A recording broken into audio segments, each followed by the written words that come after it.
Bana Congo, bino batu boza na besoin ya kotonga bandaku na bino. BM échafaudage, ezopesa bino, planche, shell, sécurité, marzimal et lenda. L'air mutamati, mutakokweya te. Yabiso, eza na ba norme européenne. Yabiso eza ya ba chinois te, ya ba indien te, ya ba libanais te. Un bus sera mis à votre disposition. BM échafaudage, plus de 3500 mètres disponibles. Contact Maman Nangaye, du nouveau à Kinshasa, place Yassur, des amoko na immeuble Emma, des arabes normes, standard, international, et Koyamba, Batunyoso, en famille, en couple, salon VIP, et salle à manger, salle de bain confort et magistrale et des chambres à coucher, cuisine Kafou, sécurité isa assuré, connexion internet illimité, Facebook, TikTok, WhatsApp et à Ophélie, groupe électrogène 24h/24 courant et Kindakate, na immeuble Emma. Notre adresse dans la commune de Kalamou, quartier Yolosi, avenue Balinga, numéro 9. Soyez les bienvenus, immeuble Emma.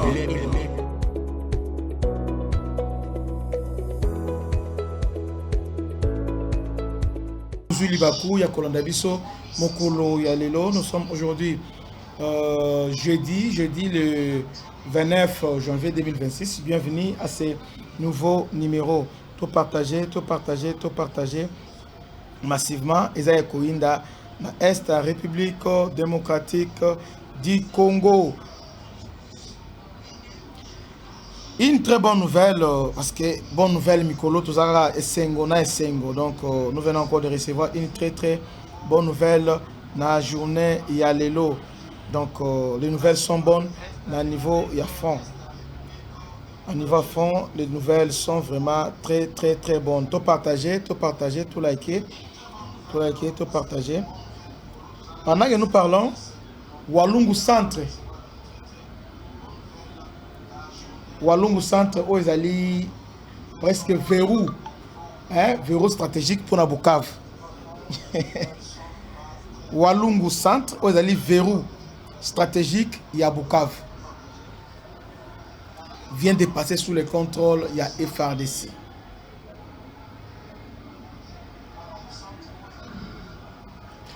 Nous allons répéter. Walungu Centre. Donc après point 0,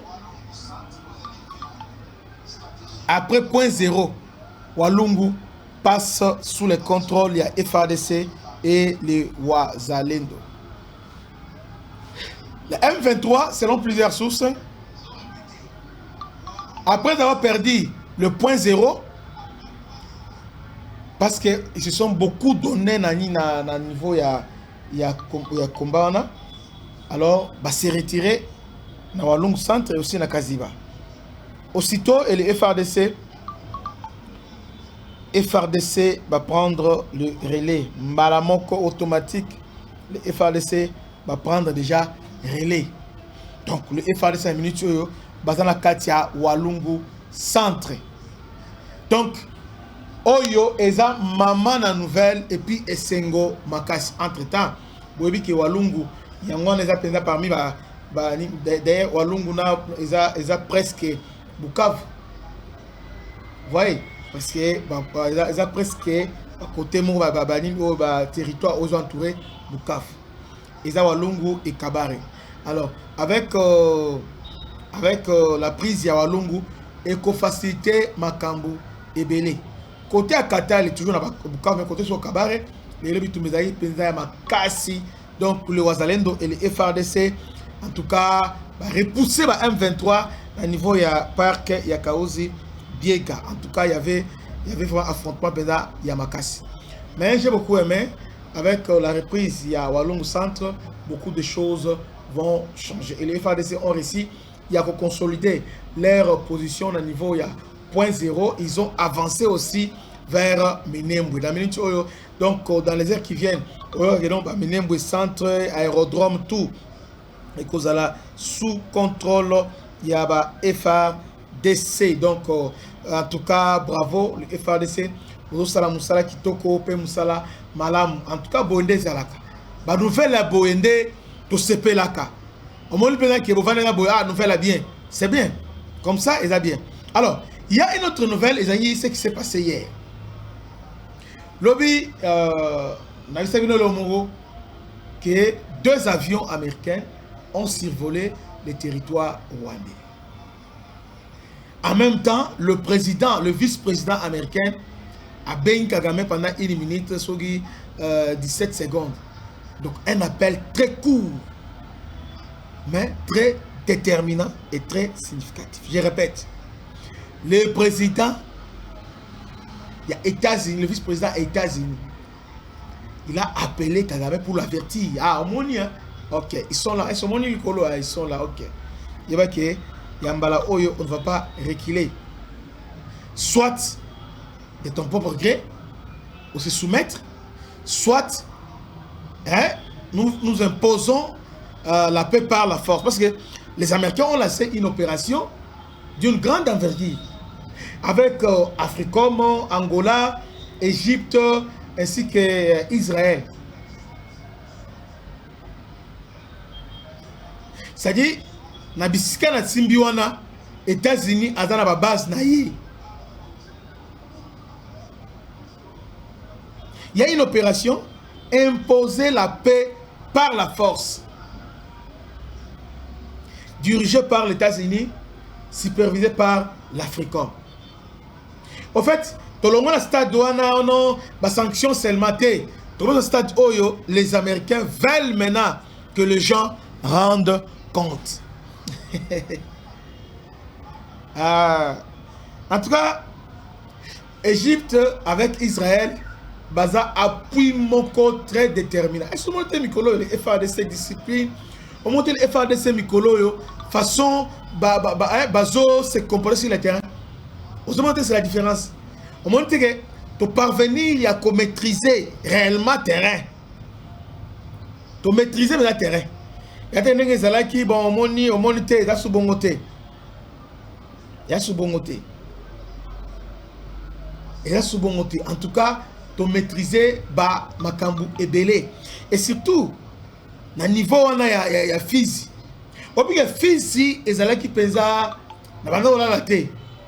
Parce que bisika bazalaki on a donc bisika bazalaki déjà au bazalaki on a ça c'est Kalebi, c'est Baraka, voire que même Ouvira. Mais grâce à la bravoure actuelle et puis la détermination et surtout na approche au FRDC, Yassika, aidé par les Blackwater bien sûr, avec par précision, le bilan qui va tourner, on va battre drone combien de fois. Les lots maintenant douche froide. Donc, sur Twitter, dans compte TikTok, dans Nyon, son bango, zéro. Ils disent rien. Zéro. Parce que le phare d'essai actuellement, c'est que l'ongwa nanzela mutu kezo ya l'ongwa nanzela. Donc, ezu. Mais quand on va jeter que n'engue zala qui bon moni représenté, bazoya mabe, bato et puis les autres travaillent, ils travaillent avec ceux qui sont là, les Wazalendo, les Baguépard et les autres sont là sur le terrain. Il y a région militaire. Ils sont là, ils travaillent. Mais si on qui va bloquer, en tout cas, leur intervention est tellement déterminante. Leur intervention est tellement décisive. Leur intervention est tellement très capitale. C'est ce qu'on voulait, cette puissance de fait.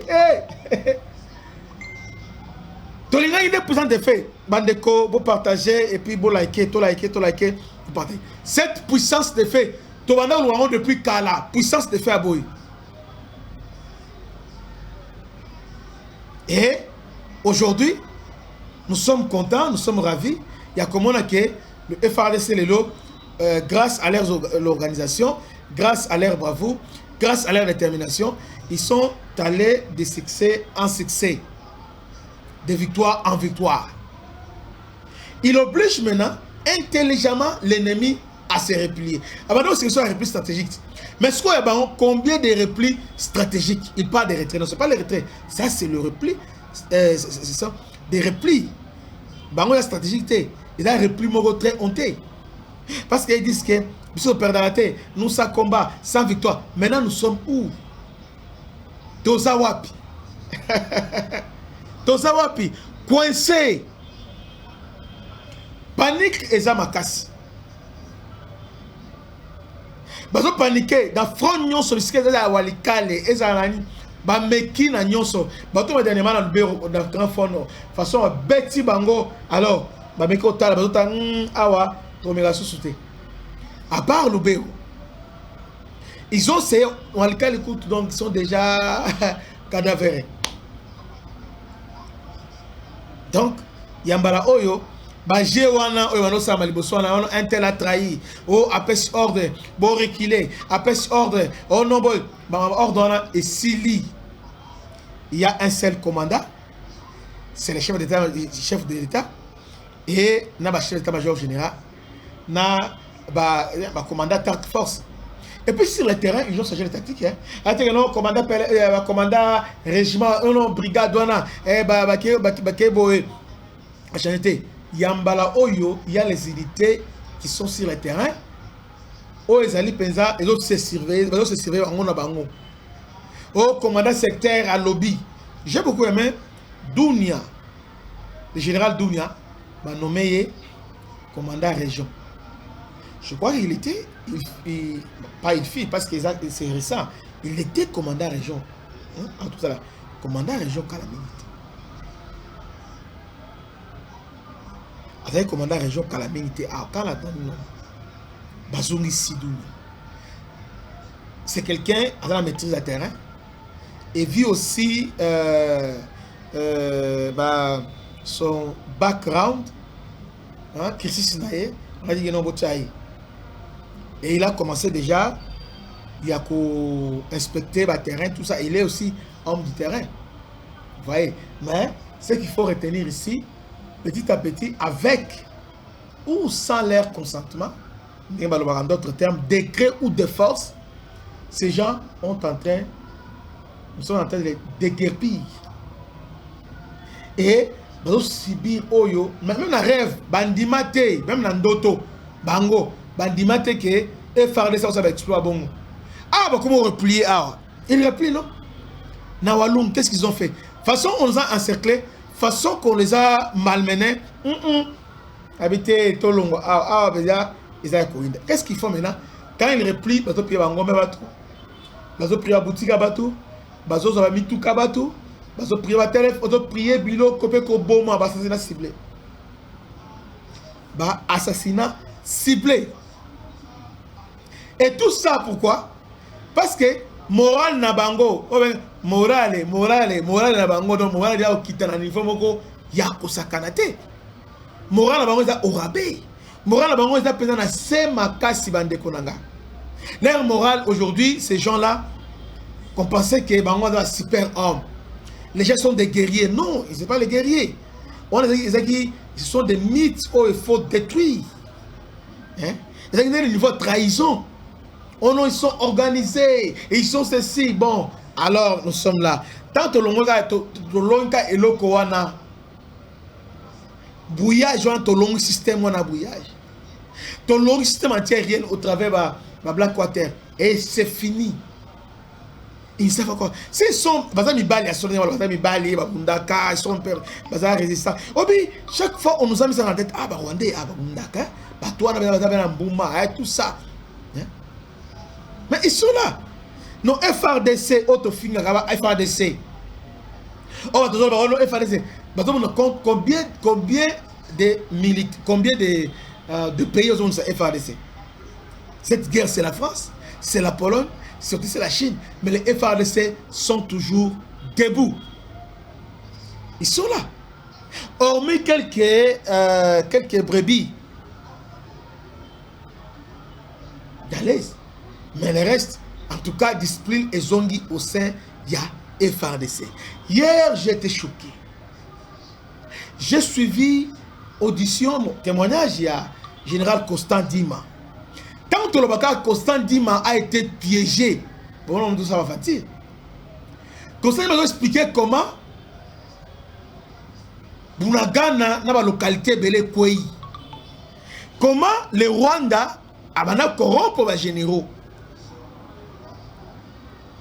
Comment général Yav Philémon, comment Abanaïko décourager. Il appelle notre général. Alors, c'est lui le commandant 3e zone de défense et à ce titre, c'est lui le commandant des opérations. Mais en même temps, les chefs de l'État en 2021 a besoin qu'on s'en dise pas comme si commandant des opérations. Voilà comment l'homme sur Bolandi. En tout cas, je vous conseille, il y a Kolanda. Vous comprenez que, en tout cas, Tolo Pamba, Rwanda Makasté, les FARC sont plus forts. Sont allés Chita Goma, donc général Azoloba. Babotolier, commandement, lui, non, à partir de l'autre l'administration, on a Nani, ça a commencé par général Mbala. On a tué Balongolé administration. Non, je tue Alongolé administration. Alongolé opération, après l'administration. Non seulement ça, la minute va changer. La capitaine va changer tout le monde. Et tous les gens qui ont bateau mixage, brassage. Bateau mixage et ton d'ici bango na chaîne à commande. Entre-temps, il y a Viemo qui est censé défendre la République. Azobenga généraux a des commandants nous défendre kuna. Est-ce que vous avez yonde oyebi tebo talabutu James Abenga talabo. Donc tout ça na Congo. Maintenant ce que je n'ai pas aimé, nous t'avons mokange pour nani. Il faut aussi en aller sur place. T'as sur le niveau Tokomi, on n'y a pas de preuves matérielles. Quelle preuve que vous voulez? Quelle preuve que vous voulez? Oh, il n'y a pas de preuves, il n'y a pas de... Non, papa, hein? Cet homme, c'est qu'il a fait. Il a Sim, Amela, c'est lui. Donc, il a détruit les preuves. Maintenant, là, devant la cour, où sont les preuves? Donc, pour Naye, il est à l'aise. Donc, Asa innocent. Combien de généraux? Les généraux ont témoigné, Oyo, Abanako Benga. Pour leur dire que, yo zo bunda bandengani tika ozo nan odiam ça fâché ndengani yo ozo même sa plan na biso. Donc ils avaient leur plan. Ils avaient un plan. Et ce plan là, les gens qui facilitaient Ezabango sur le terrain et à Kinshasa, il y avait maintenant un niveau à maison militaire et aussi un niveau à état-major général. Comment voulez-vous un niveau donc talent à haut niveau, il y a chaîne à commandement militaire et tout ce monde là était pro-rwandais. Si aujourd'hui Félix Tshisekedi existe encore, c'est-à-dire aussi Dieu existe. Parce que dans le niveau haute trahison des Alaki, la nomination non seulement ce n'est pas un hasard. On comprend la nomination. Ah, mais Moutou, donc Balongoli Costa Dima. Bemba Gombo que j'ai sali, c'est un grand frère bien. Jean-Pierre Bemba. Bemba Bundani Awa Bundani Batini Daniel Safou. Daniel Safou collabore avec déjà Janet Kabila. Daniel Safou aye, on nomme Bemba avec Songi entre Chiwewe na président. Alors tu veux pas président. Oh, Bemba Jean-Pierre est un prophète. Bandeko, Mutu Oyo a fini à la Bemba. Ote même à sa l'orote. Oyebi ndete tuna kaba ebisayo. Ben, on a déjà dénoncé depuis Kala. Même Jean-Pierre Ayebi Constant Dima, Ayebi Luboya, parce qu'il a travaillé, Ayebi va montrer bien. Tu as un péché qui va Constant Dima, tout ça. Après l'opération, il y a un fall. Ce qui est saboué. Donc, ballon l'opération, ballon l'opération, Marcel Mbang, ballon l'opération, Fall qui saboué. Par repli. Voilà n'engé Gomekoi. Mais si on l'a dit, Rwandais, n'a pas communicateur, n'a pas on sabango, Basaramboué, ces gens-là, à mobilité rapide, ces gens-là, voilà. Alors que, au sein de la FARDC, trop de trahison. Exemple simple. Pendant Régna Chiwewe, mon général, a sali recrutement à plus de 40 000 militaires. Rien que 40 000 militaires En tout cas, c'était largement suffisant pour mettre fin à cette atrocité. Et un détail, non seulement l'infanterie, il y a des militaires qui ont formé 6 mois, après 6 mois, qui est force spéciale. Donc, ils s'étaient bien équipés en tout et pour tout. Mais qu'est-ce qu'ils faisaient? Lorsque les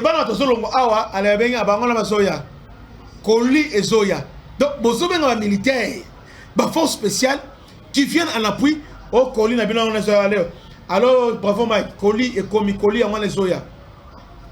Et Zoya dans la route boye, alors bon, déjà, vous avez déjà prêt déjà Zoya. Oh, donc, tant que Zoya, vous Yemba, ah, donc c'est la Rwanda, alors c'est la ville. Oh, la guerre, c'est la surprise. Donc, quand c'est ça, les militaires sont en biscade, il y a Kosakanati. Et ce qui a fait que les villages, ils ont quoi après les îles, après les autres. Il a fallu un moment, il faut qu'on démantèle ces réseaux-là. Mais ça a pris du temps parce que au Kolongola Oyo, alors que Moutou a fait son rapport, c'est lui le commanditaire, c'est lui le traître. Il a fallu un service spécial. Conseil supérieur, il y a défense, cybercriminalité. Dirigé par Jean-Claude, service hollandais et mettre fin et démanteler les zones, bâtiment hors état de nuit. Macambo, on va commander des opérations, et commander tel, et Sili, c'est fini. Il n'y a que des colonels, il n'y a que des lieutenants, il n'y a que des capitaines, il n'y a que des majors. Nous devons diriger unité Ibou, les autres sont sur le terrain. Yosko nani, on a commandé secteur. Oh non, allez, repli. To zonga. Yo zonga, yonde zonga. Yonde zonga. La mega tango na mega na baraka. Ils ont essayé ça na baraka. Na moni oyo ezalaki bango. Hein? Ba meka ki amoti. Donc, on a renforcé la discipline moko ya kosakanate. Donc, en tout cas, bravo Mokonzi Mboka de ce côté-là. Il a fait un très bon travail avec Jules Banzé. Ils ont fait un très bon travail. En réalité, on ne sait pas maintenant évaluer la capacité. Il y a Jules Banzé. On évalue aussi longtemps que l'entourage, parce que partout il y a des traites. Donc là, parfois, on est clément, bon, parfois on est un peu modéré envers lui. Parce que avec cet entourage à Bongo, comment voulez-vous qu'il a réussi? Ils ont combattu Général Boyaneng. Mais finalement, les Ambasungi, ils sont hors état de nuit. Deuxième sujet Nabiso. Museveni et Nanga.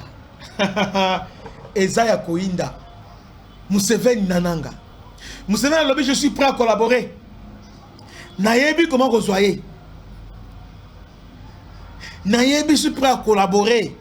Mais on doit arrêter Nanga. Donc, l'Ouganda maintenant jure que par l'arrestation et la neutralisation, il y a Nanga. Soit l'arrestation, dans le cas échéant, le neutraliser.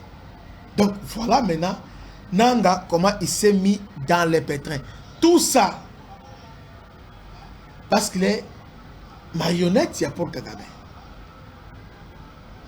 Il a pris une décision, il a dit des choses qui n'a pas mesuré, hein, à mesurer tes conséquences à mon lobby.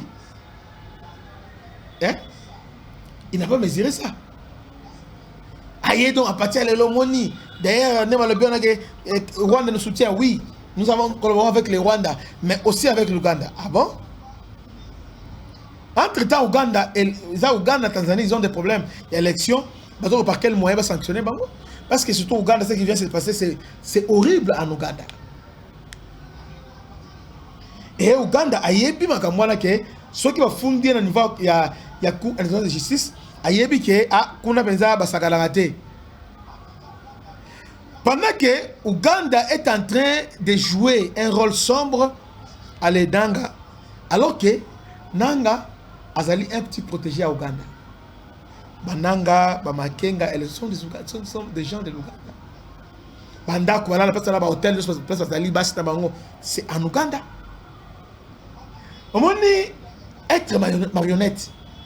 On l'oblige maintenant que Kende va dénoncer aussi, parce que Tokufa Bisomote va dénoncer l'Ouganda. Comme le Congo va battre l'Ouganda, va protéger, alors va les dénoncer. Il y a un Ouganda, le dit ok, Ouganda, au lieu d'habiter, Ouganda, le dit Nanga, tu dois accepter la responsabilité. Tu as tué, tu as massacré, tu as ravagé les Congolais. Ah, qui parle? Quand nous disons ici que ces gens-là vont commettre un massacre rebelle, on est comme si nous sommes en train de divaguer. Talasco, Ouganda, Bango na Bango. Donc, n'avez ce diable pensa à en service. Tellement que tu bon délit. Maintenant, Zamba permet le diable à côté de la Bango, ba Panzana, ba Kabona. L'Ouganda maintenant qui dit Nanga, Bilakiyo, Bikoki.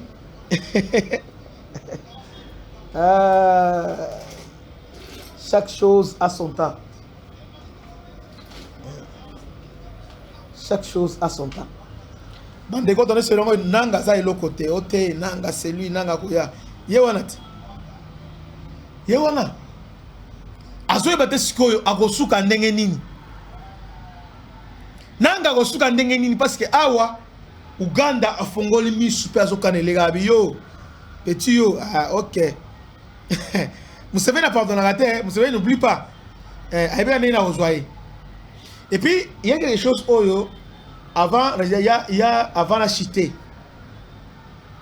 Au Congo, la classe politique est divisée. Au risque de me répéter, néanmoins pour que vous allez éclairer, dans les politiciens congolais, il y a des pro-ougandais, il y a les pro-rwandais. Il y a des gens. Il y a des gens qui ont frappé au thé, au salaboité, moni. Voyez. Sauf le président Kamere, quand il parle de l'agression, il va toujours finir par citer aussi l'Ouganda. Il parle de Rwanda et l'Ouganda. Isaïe, Isababati, Lukwebo, Bazaï Belé, Batasit Kif, surtout Bato Walum. Non, Babashi, Walum, tout ça. C'est comme ça. Mais ce qu'on suit, Nandé, Mboussa Namwissi, Julien Paloukou, Moïndo Zangi, là, papa, ce qu'on simbi Ouganda, c'est pas monter. Donc, ils sont là, pour la bango, hein, ils sont là pour défendre l'intérêt. Il y a souvent. Preuve que mon dernièrement, Moïno Zangi a passé à la télévision. Il est passé à la télévision. On m'a dit qu'il a détruit, il a démontré Tati Rwanda. Mais à la fin, il a loué la coopération avec l'Ouganda. Or, Bissono se dit que l'opération avec l'Ouganda, c'était un échec, opération Tchouza. C'était un échec. Et ça venait un échec parce que jusque-là, les ADF continuent à endayer la partie Est. Bandeko, Bolaike, continuent à opérer dans toutes ces zones-là. Alors qu'il y a une opération, Oyo, ils ont duré depuis les 3 ans. Mais les ADF sont toujours actifs sur le terrain. Mais au moins, nous avons besoin de défendre. Au moins, Julien alors défendre. Voilà un peu ils sont un peu familiers avec les Ougandais. C'est dit bon, parce que Banande, il y a la Kuna, donc c'est un peu ça. Donc si on comprend la géographie, il y a Kivu, on comprend aussi l'analyse Kitoko. On comprend quand il passe, il y a des gens, pour ce quand ils te parlent, on comprend une question, oh, quand il y a un tel, on a un peu moins. Par exemple, quand on a Ouvira, tel que Abitakuira et les autres, Bango, ils sont un peu proches, souvent, dans Bujumbura. Et Bujumbura, pas n'importe quel Bujumbura, avec régime, il y a tout régime, il y a out. Takuira, Bango, Bazali, proche à Burundi. Donc, selon frontière, parce que Bango intérêt dans Bango et à Burundi. La population intérêt ces transactions avec les Burundi. Nawalong, ces transactions avec les Rwandais. Ils sont familiarisés. Calais, presque partout là. Calais, ce sont des baves. Et aussi, ils sont un peu, pas modérés, ils sont un peu, bon. Mais eux, ils sont un peu moins, hein, pas comme les autres là. Donc, ils sont là. Donc, voilà un peu ce qui se passe au niveau, il y a Sido Kivu. une délégation américaine conduite par les sous-secrétaires d'État est arrivée au Kenya. Un message clair. Ils ont rencontré le président Ruto, William, les plus grands soutiens à Kagame, et Ruto a les militaires au Congo. Et il s'avère que Kenya a un allié stratégique aux États-Unis. À niveau, il y a Grand Lac. Les Américains sont arrivés et aussi Kenya commence un peu à jouer. Alors qu'il y a des exclusivités américaines, mais là, Kenya, maintenant, on s'est penché vers la Chine. Sous l'influence de Rwanda, Kenya maintenant se penche maintenant vers la Chine. Kenya n'est pas trop chaud désormais avec les Américains. Kenya a commis plus à Chinois que les Américains. Ils sont arrivés dans Kenya alors pour un message.